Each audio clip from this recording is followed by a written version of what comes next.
There's a peeping Tom in my neighborhood, but he's no ordinary stalker. Mom? I asked. Why are you closing the blinds? Our neighborhood has a peeping Tom.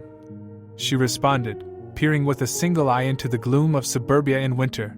I didn't know exactly what my mother was looking for, but I knew she was nervous, and that made me nervous. I was 8 years old that Christmas, and the words, peeping Tom, meant nothing to me. I knew that peepers was another word for eye, and I couldn't help but imagine the mad, rolling eyeballs and black hat of Judge Doom Who Framed Roger Rabbit. It had been over a month since I'd seen that movie, but it still gave me nightmares. In my mind, the sinister, crazy-faced, glassy-eyed peeping Tom was a monster that crept through our neighborhood with huge cartoonish strides, pressing his rubbery white face against our windows at night. Unable to sleep, I lay watching the shadows of the trees on my bedroom wall, trying to convince myself that they weren't peeping Tom's two long fingers. The next morning, however, I had to face something even more frightening, to my 8-year-old mind, than peeping Tom. My mother insisted on walking me to the bus stop, just to be safe, she said, but she wouldn't have to endure the sneers and laughter of classmates for the rest of the year. It started as soon as I got on the bus, a loud chant from the back of Mama's boy, Mama's boy.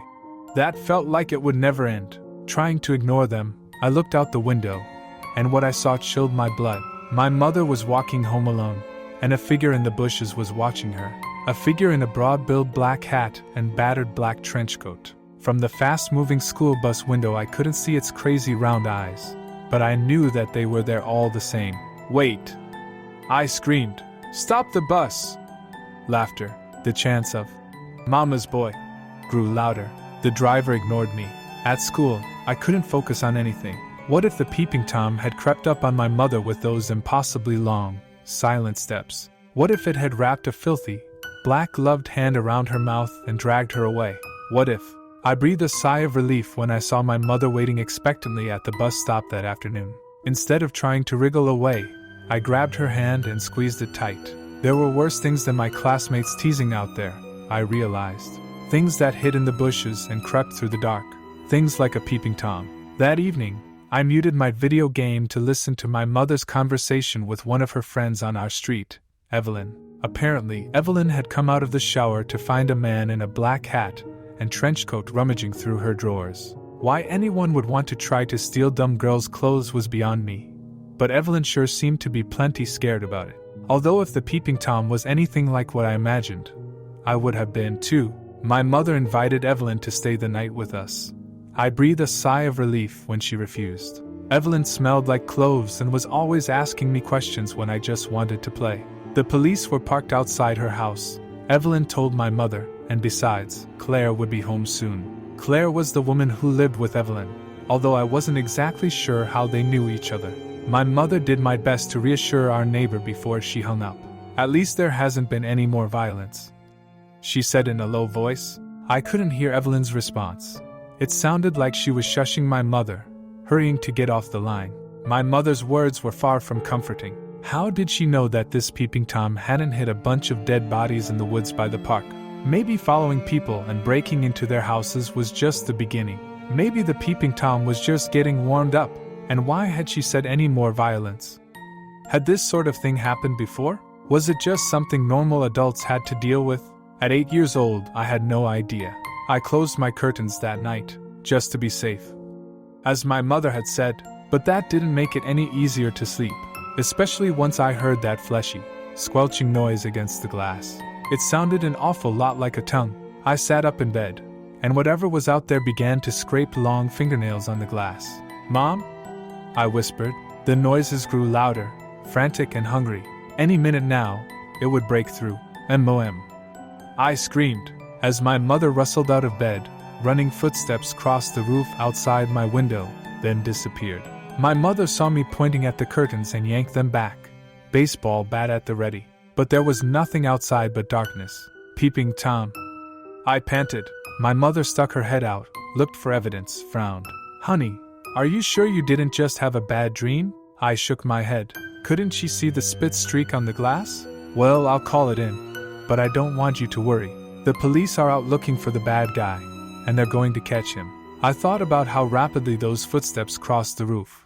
I doubted the police could move that fast. I slept in my mother's room that night, and although she constantly reassured me that it was just a dream, I noticed she lay the bat within her reach by the nightstand. The next night, Claire showed up crying on our porch just before midnight. Everyone introduced her as Evelyn's friend, but even at 8 years old, I knew that there was a lot more to it than that. It was in how Claire touched Evelyn's back when they came over for my mother's parties, how they laughed and finished each other's sentences. And that was the problem. Eavesdropping from the top of the stairs, I picked up the drift right away. Evelyn had disappeared. And while Claire was sure that the neighborhood peeping Tom was responsible, the police had fixated on Evelyn's deviant lifestyle, and that meant Claire. In those days, certain types of relationships just weren't talked about or tolerated by most people, and anyone who participated in them was suspicious by default. Of course, I didn't understand any of that back then, but I did focus on one detail that Claire confessed to my mother. The police cruiser parked outside Evelyn and Claire's home had left its position when a sighting of the peeping Tom had been called in. My sighting. My guts knotted up. I was partly responsible for Evelyn's disappearance. The peeping Tom might have planned it all along, scaring me, distracting the police patrol, then breaking in to take Evelyn. Back in my room, I gripped my pocket knife until my knuckles turned white, swearing, like I'd seen in movies, that I'd give that damn peeping Tom what he had coming to him. But it was not to be. After Evelyn's disappearance, the sightings of the peeping Tom came to an end. The intimidating, shark-like police cruisers that had patrolled our neighborhood were gone, leaving behind only the empty windows of the home that Claire and Evelyn had shared. They stared at me accusingly whenever I walked by. While Claire was ultimately found not guilty of Evelyn's murder, the experience left a rotten taste in her mouth, and no one was surprised when she left without a forwarding address. I didn't think about her again until a few years later, when my friends and I were trying our first cigarette in a ramshackle shed we'd found in the woods behind the park. My first lungful made me cough and lurch forward. My foot went straight through the rotten floor. There was a ladder underneath. It led down into a bare concrete basement that had probably been sealed off for years. But the scent down there was familiar, Evelyn's clove perfume. I shuddered, made up a lame excuse, and hurried home. I felt the need to tell an adult what I'd found, but by the time I reached my front door, I was having second thoughts. If I told anyone about the shed, I'd have to explain what we were doing there. I didn't want to get my friends in trouble. I could still smell that nasty cigarette smoke on my clothes. What if the adults could smell it too? Besides, I didn't have any real evidence, just a familiar scent. I decided to hide my clothes at the bottom of the laundry pile, take a shower, and keep my mouth shut. My family moved away a few months later, and I forgot all about the peeping Tom and my discovery in the shed, until last night. Something happened that jogged my memory. I went to bed early and woke to my wife shaking me and whispering in my ear, "Honey, I think there's a guy in the bushes beside our house." I sprung out of bed and grabbed the baseball bat I kept beside the nightstand. The grip felt cold in my hand as I ran to the patio door. I flicked on the outside light and jumped outside. "Hey!" I shouted, hoping that I sounded more intimidating than I felt. "Who's there?" There was no response, but I could feel eyes on me. I couldn't help but imagine the eyes from my childhood nightmares, huge, bloodshot, and insane, the eyes of the peeping Tom. A cold sweat broke out on my forehead as I jostled the first bush with the bat, hoping, no, praying, that I wouldn't see some awful thing draped in a nasty trench coat and broad-brimmed black hat staring back at me from the other side of the leaves. My wife, Kim, stood in the kitchen, one hand on a butcher knife, the other on her phone, ready to call the police. As I approached the third, I heard Kim scream. Nothing was hiding in the branches, but I turned around in time to see a long shadow scurry across our backyard and disappear into the trees beside the power lines. The figure that cast it wore a filthy trench coat and a familiar black hat. We called the authorities immediately. They told us that no one nearby had reported being a stalker, but that they'd increase patrols in the area. There wasn't much more that they could do, and I resolved to take matters into my own hands. What disturbed me the most was that the peeping Tom I'd seen had looked identical to the one from my childhood nightmares. It shouldn't have been possible, and yet, spurred on by my disquieting memories, I did something I'd promised myself I'd never do. I started searching for my childhood neighbors on social media. Kim was snoring softly in the bedroom beside my office. The doors were locked, and I had my trusty bat beside my desk.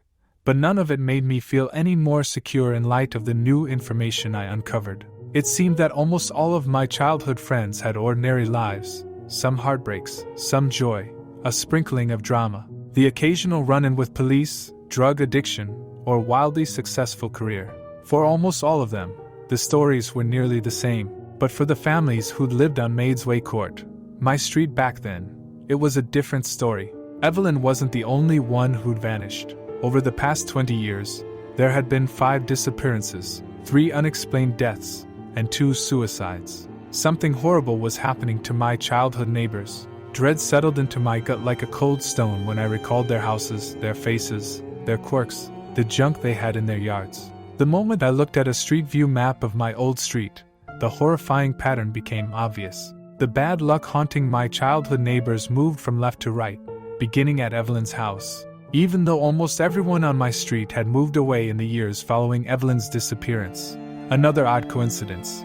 The pattern remained the same. Someone or something was destroying our lives one by one, and my family was next. I called my mother right away, but she didn't pick up. That was disquieting enough in itself. My mother always left her phone at full volume, day or night, and always kept it by her side. I shook Kim awake, bundled her into a coat, and brought her down to the car. I knew that my incoherent explanation of where we were going and what we were doing had scared her. But if I was right, she wasn't nearly as scared as she should have been. I drove in white-knuckled silence, pulling into my mother's driveway after completing the 2-hour drive in less than an hour 20. Every light in the house was on, and the curtains of the open living room window were blowing in the breeze. I rushed inside, bat in hand. Kim and I searched my mother's house again and again, but there was no sign of her. My mother's bed was a mess, and I could already imagine how it might have gone. The man in black could have slipped in through the window, tiptoed upstairs, pressed a chloroform cloth over her mouth, and dragged her out the back door, into the woods. My mother's address book lay on her nightstand. I flipped it open and struck gold. She'd kept in touch with people from Maid's Way Court. I had at least 5 phone numbers to try, while Kim busied herself with shutting the living room window and checking the other locks. I called my ex-neighbors' phone numbers in the order that they were written. Hello? A gruff man answered on the 4th ring. Dave? This is Bryce Leeds. You lived on Maid's Way Court in the 90s, right? Bryce? That skinny kid from the end of the road. Look, Bryce, do you have any idea what freaking time it is? I gotta work tomorrow. I know, and I'm sorry, but my mother is missing. I pleaded. I need to know what you know. Click. The next number wasn't one I would have called if I'd had a choice. Claire. Even though I was only a child at the time, I still felt some guilt over how everyone had treated her. She picked up right away. This is Bryce Leeds, I said immediately. My mother is missing and... So it's true, Claire gasped. There really is no escape. No escape from what? What everyone on Maid's Way Court did when you were just a toddler. What are you talking about? Look, my mother. Listen.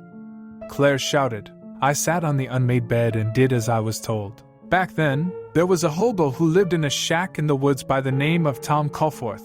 Tom was, how can I put it, a dirty old man. He said filthy things to every woman and girl he saw. Sometimes he even followed us home. He got off on our fear, I think, and he took to spying on the women of Maid's Way Court every night. He'd creep right up to our windows, and even snuck into our homes and left traces of his presence, just to make us feel unsafe. The police would haul him off, but with no physical evidence they could never hold him for long. One day, he approached Evelyn while she was working alone in the garden, spewing his usual filth. He got so close that she could smell his foul breath on her face, and when he tried to touch her, Claire paused. You have to understand how afraid we were back then. Everyone was at a boiling point. We just wanted him, that man we called Dirty Tom, out of our lives. That's why Evelyn hit him in the head with a shovel. He went down hard, bleeding, and swore he'd sue her and take everything we had, so she hit him again, and again. Dave across the street, and your mother heard the screams and came running. Eventually, everyone else did too. No one felt shock or horror at what Evelyn had done. We felt relief. Dirty Tom Culforth was finally out of our lives, and nobody would miss him. We buried him in the woods beside his shed, and never told a soul. That's horrible, but what does it have to do with my mother going missing? Don't you get it? Dirty Tom isn't resting peacefully. He's getting his revenge, hurting our families one by one. The front door opened downstairs. Where was Kim? I sprung to my feet, grabbed my bat, and ran to the hallway. My mother was coming in the door. She jumped when she saw me. Bryce. What are you doing here? I just got a call from the hospital saying you were in the ER. But when I drove there, did you see Kim on your way in? I grabbed my mother's shoulders. No, should I have? She sounded puzzled. What's going on? Get in the car. I'm going to pay a visit to Tom Calforth. My mother's jaw dropped. I talked to Claire, Mom. I know everything, and I understand. But we have got to finish this. Whatever Tom Calforth became, I think it's got Kim. The sky was brightening when we pulled into the empty parking lot of my childhood park 2 hours later. But the thick fog made everything gray. The streetlights looked monstrous, and the forest looked hungry. We couldn't see more than 5 feet away. Every sound in the forest made us jump. I held my mother's hand as we walked uncertainly toward the shed where I'd smoked my first cigarette, unaware that a human monster who'd filled our neighborhood with fear was buried just a stone's throw away. My mother's hand shook as she pointed to a weedy patch of dirt behind the shed. I jammed the shovel I'd taken from her garage into the dirt and started digging. I barely felt the blisters forming on my hands. My head was too full of images of my wife being dragged through the woods at inhuman speeds, and the horrific, very real possibility that a dead pervert's mindless revenge might have stolen her away forever. The blade of my shovel hit something that wasn't dirt. We buried him in an old suitcase. Dave said it would help keep animals away from the CC corpse. My mother stammered. The black plastic was worn, but intact. As I shifted away more dirt, I saw that even the zipper was still closed. Almost. Would a bony hand shoot out to grab my wrist if I tried to open the gruesome container? I hesitated, then thought about Kim. I handed my mother my car keys. If anything happens to me, I murmured, run and don't look back. My mother shook her head, tears streaming down her face. Something moved in the foggy woods and we both jumped. It might have been an owl or a deer, but the message was clear. I had to hurry. To my surprise, the zipper still worked. The mist swirled around my mother, and I like a living thing as I threw open the battered suitcase. Kim's terrified eyes stared up at me. She had been forcibly bent and twisted to fit into the tiny compartment, and her limbs were locked in place by the hands and feet of a rotting corpse. A corpse wearing the remains of a broad-brimmed black hat and a dirty trench coat. The corpse of Dirty Tom Calforth. With a cry, I jumped into the hole and pried the rigor mortis-locked fingers off my wife's wrists. I grabbed her beneath her armpits and dragged her away from the eyeless skull grinning up at us. By night, Dirty Tom's vengeful spirit was a powerful and murderous force. But by day, he was just rotting bones in a suitcase. I held Kim. She wasn't ready to speak, but I knew she would when the time was right. My mother lifted up the other tools I had brought from my mother's garage, charcoal and a gas can. She poured them over the suitcase, said a prayer, and dropped a match. We stood in a circle and watched the past burn, hoping that it would forgive us, hoping that maybe this time, it wouldn't come back to haunt us.